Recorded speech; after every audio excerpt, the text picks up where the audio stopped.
జై శ్రీరామ్. నేను మీ తోట రామకృష్ణ.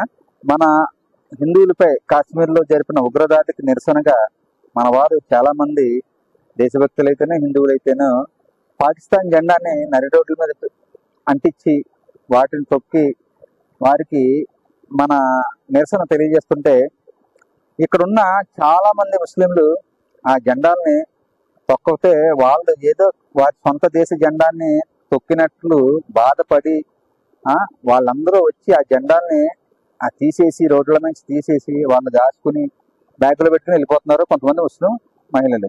అలాగే కొంతమంది ముస్లిం యువకులు కూడా ఆ జెండాను తీసి పక్కన పెడుతున్నారు. అంటే వీరు భారతదేశంలో ఉంటూ భారతదేశంలో తింటూ భారతదేశ గాలి పీలుస్తూ వీరు పాకిస్తాన్కి సపోర్ట్గా నిలబడుతున్నారు.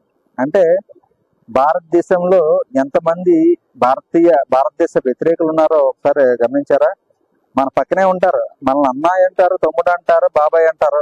ఇలాంటి వారందరూ కూడా పైకి మనతో స్నేహం నటిస్తున్నారు, కానీ వారి ఎజెండా ఏంటంటే మన భారతదేశాన్ని వారి యొక్క మత దేశంగా అంటే ముస్లిం దేశంగా మార్చాలని చెప్పి వారు ప్రయత్నం చేస్తున్నారు.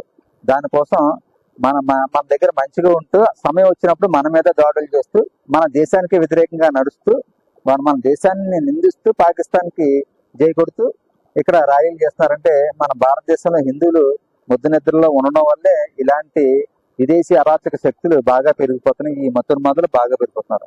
కావున మన హిందూ బంధువులందరూ తెలుసుకుని ఎవరితో స్నేహం చేయాలో మనం తెలుసుకుని వారితోనే స్నేహం చేయాలి. ఎవరికి ఆర్థిక భరోసా ఇవ్వాలో వారికి ఆర్థిక భరోసా ఇచ్చి మన యొక్క దేశాన్ని, మన యొక్క హిందూ సాంప్రదాయాలను, మన యొక్క హిందూ దేశాన్ని కాపాడుకోవడానికి ప్రయత్నం చేస్తారని చెప్పి ఆశిస్తూ మీ తోట రామకృష్ణ.